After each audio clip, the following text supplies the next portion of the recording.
angin bajra, cinta orang. Itu siapa?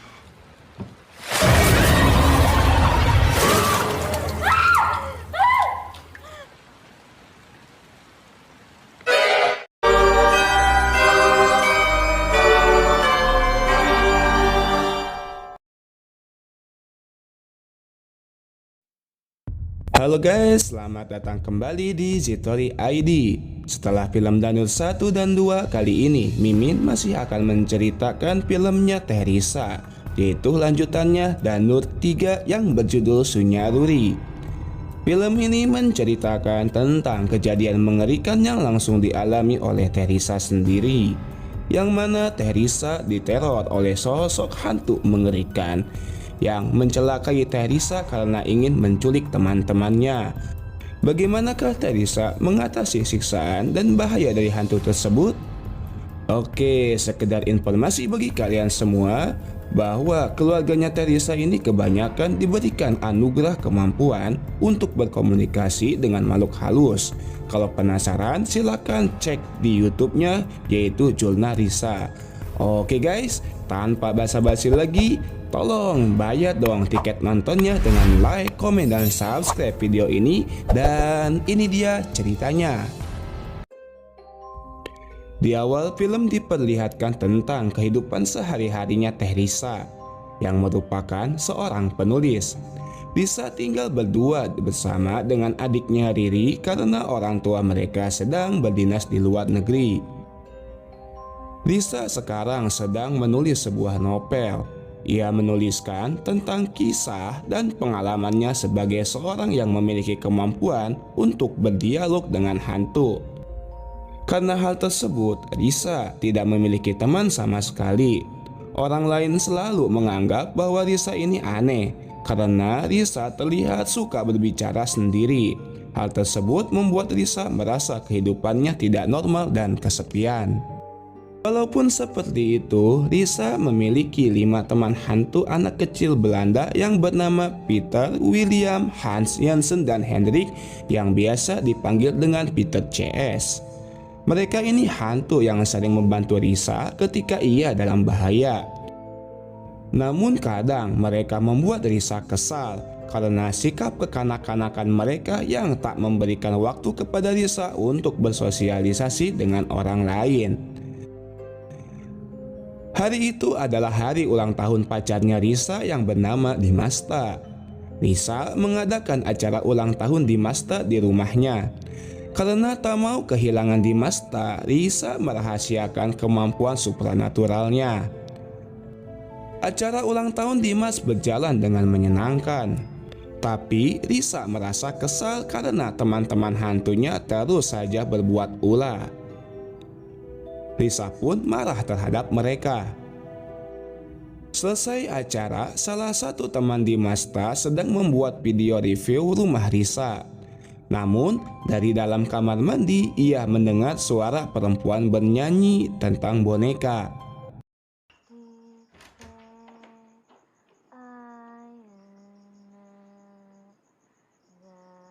Ton. Setelah acara selesai, tak lama di luar pun turun hujan. Dimasta membantu rapi-rapi. Namun tiba-tiba Dimas terjatuh dan tangannya tertusuk oleh beling. Kamu kenapa? Lisa begitu marah kepada Peter CS karena Lisa menganggap merekalah yang membuat Dimas celaka. Padahal Betul, Risa. Itu siapa? Peter CS ketakutan karena ada sosok menyeramkan yang datang ke rumah Lisa. Esok paginya di hutan yang indah, Lisa melanjutkan tulisannya. Ia menulis bahwa ia sudah lelah dengan Peter CS dan hantu-hantu yang lain, dan jika bisa, Lisa ingin menutup mata batinnya. Tiba-tiba muncullah seorang perempuan yang bernama Kartika yang mengajari Lisa sebuah mantra untuk menutup mata batin. Lisa pun mengikutinya. Dasna angin bajra, peti isna tirta, Kaasih anjen lupuku. Setelah membaca mantra tersebut, tiba-tiba Risa sudah berada di rumah. Risa mencoba memanggil Peter CS, tapi ia tak menemukan mereka. Hal tersebut membuat Risa merasa mata batinnya sudah tertutup. Namun mulai dari situ, kejadian-kejadian mengerikan mulai meneror Risa. Risa tiba-tiba saja mengalami sakit mata dan banyak tempat yang becek di rumah. Esok paginya, Risa video call dengan Dimasta. Dimasta menyuruh Risa untuk memeriksa matanya ke dokter, tapi Risa tak mau karena di rumah Risa sedang turun hujan deras. Dimas keheranan karena di kantor Dimas terang benderang dari kemarin. Di tengah-tengah perbincangan, Risa pergi ke kamar mandi, begitupun dengan Dimasta yang meninggalkan laptop. Tapi tiba-tiba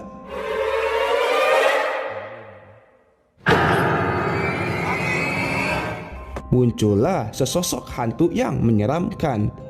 Ketika Risa kembali, ia menemukan bahwa sofanya sudah basah.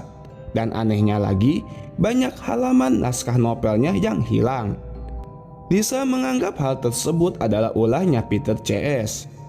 Risa pun mencari mereka. Tapi ternyata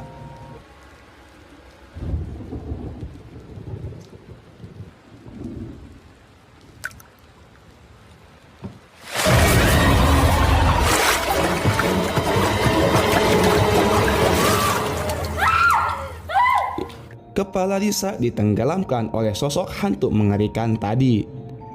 Risa segera memeriksa naskah novelnya dan ia akhirnya menyadari bahwa halaman-halaman yang hilang adalah semua yang berkaitan dengan Peter CS. Dan Risa pun sadar bahwa hujan yang terjadi dari kemarin yang hanya terjadi di rumahnya itu bukanlah hujan biasa. Riri menyarankan Risa untuk meminta bantuan Peter CS sama seperti kasus dulu. Tapi Risa menganggap bahwa mata batinnya telah tertutup sehingga tidak bisa berdialog lagi dengan Peter CS.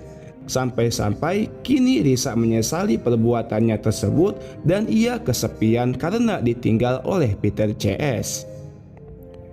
Teror mengerikan terus berlanjut.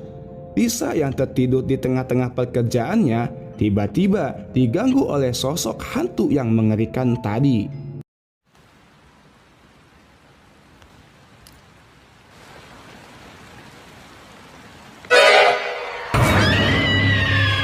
Setelah kejadian itu, Risa pun berperilaku aneh. Tingkahnya itu layaknya zombie.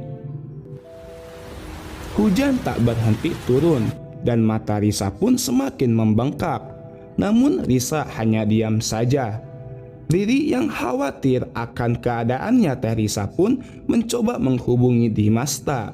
Tapi tak jadi karena Riri ingat kata-kata Risa yang takut Dimasta malah menganggap Risa ini aneh dan lalu meninggalkannya. Esok harinya, Dimasta terus-terusan mencoba untuk menghubungi Risa, tapi pesannya tak terkirim. Dimasta memperhatikan video review rumah Risa yang diambil oleh temannya saat acara ulang tahun Dimasta sebelumnya.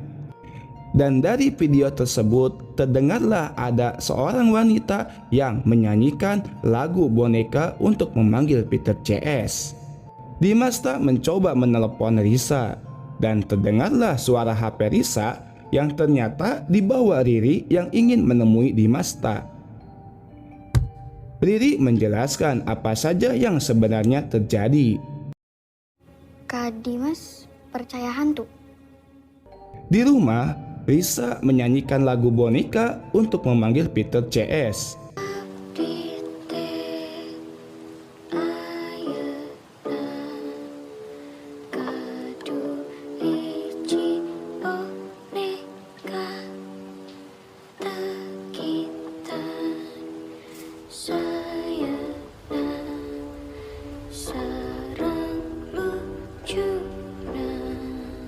Tapi Peter CS tahu bahwa itu bukanlah Risa karena Risa sedang dikendalikan oleh hantu. Hantu tersebut kesal karena Peter CS tak kunjung muncul, sehingga ia membuat Lisa celaka.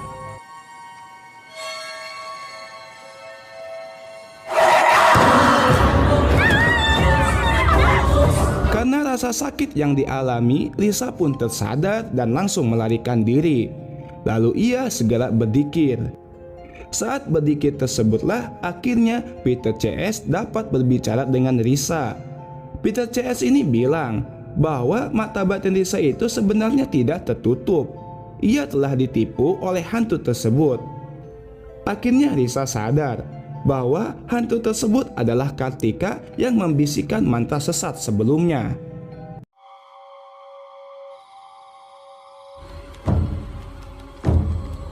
Pasrahkan nyawa sabar poekan. Cinta murah. Setelah Lisa sadar, teror dari setan Kartika tersebut semakin parah. Lisa mengalami penyiksaan yang mengerikan. Setan tersebut terus-menerus meminta Lisa untuk memanggil Peter CS, tapi Lisa menolak, yang membuat Lisa semakin disiksa oleh si setan tersebut.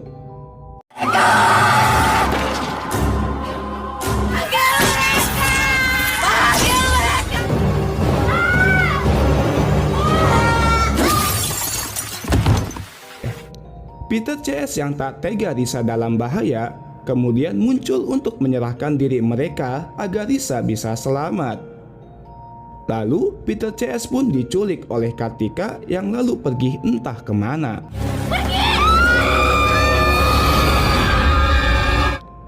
Untungnya Dimasta dan Riri telah tiba di rumah untuk membantu Lisa. Lisa terus-terusan menyanyikan lagu boneka pemanggil Peter CS, tapi tak berhasil. Dimasta yang merasa pernah mendengar lagu tersebut kemudian menunjukkan video acara ultahnya.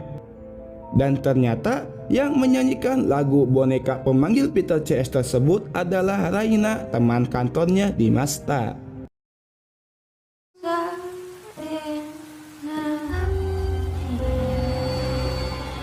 Lalu berdasarkan informasi dari kantor, Dimasta dan Lisa bergegas ke rumahnya Raina.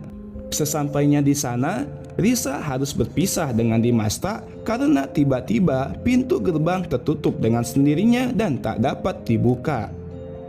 Dimasta lalu mencari jalan lain. Lisa yang mendengar lagu boneka segera mencari Peter CS. Di balik kegelapan malam dan suara derasnya air hujan, tiba-tiba Lisa diserang oleh Raina. Sementara itu, Dimasta berhasil masuk. Dan secara tak sengaja, ia sampai di sebuah ruangan yang mana di dalamnya terdapat peti mati di sana. Dimasta lalu membuka peti tersebut, dan alangkah kagetnya dia, ternyata di dalamnya ada sebuah mayat yang telah membusuk. Dimasta juga menemukan sebuah artikel tentang kasus santet hujan yang meneror kota Bandung di sana. Dan pelakunya adalah ayahnya Raina yang telah tewas diamuk oleh warga. Dimasta lalu menyadari bahwa kalung yang dipakai Raina sama seperti kalung ayahnya yang dipakai untuk menyantet orang. Setelah mengetahui hal-hal tersebut, Dimasta lekas pergi untuk mencari Lisa. Di tempat lain, Lisa pun sadar dan ia melihat Peter CS yang sedang ditahan. Lisa menanyakan kepada Raina alasan ia melakukan semua hal yang mengerikan tersebut. Raina mengatakan bahwa Lisa terlalu sombong. Ia selalu menolak keberadaan Raina hingga Raina sakit hati dan mengikuti jejak ayahnya. Padahal Raina hanya ingin berteman baik dengan Peter CS dan Lisa. Ketika Raina hendak mengeksekusi Lisa, Dimasta datang. Lalu ia berlari untuk menyerang Raina. Namun Dimasta malah terpental diserang oleh setan Kartika. Tapi tanpa disadari oleh Raina, kalung santet hujan milik ayahnya berhasil diambil oleh Dimasta. Dimasta lalu langsung menghancurkan kalung tersebut. begitu juga si setan Kartika yang ikut hancur karena ia hidup dalam kalung tersebut. Raina yang telah kehilangan kekuatan santetnya akhirnya pingsan, yang sehingga Peter CS dapat diselamatkan, begitupun dengan Risa yang mulai perlahan sembuh dari penyakit matanya. Dimasta langsung membantu Risa. Dimasta ini ternyata adalah lelaki sejati yang menerima Risa apa adanya, tidak seperti orang lain. Dan di akhir film, Risa meminta maaf dan berterima kasih kepada Peter CS. Akan tetapi, Peter CS sekarang tidak mau lagi membuat Risa dalam bahaya karena keberadaan mereka. Mereka ingin Risa berbahagia dengan sesama manusia. Jadi Peter CS memutuskan untuk pergi meninggalkan Risa. Peter CS pun pamit. Dan ya, kini Risa sudah tidak bisa lagi melihat mereka. Dan film pun tamat. Oke, terima kasih sudah menonton video ini. Sampai jumpa di video selanjutnya.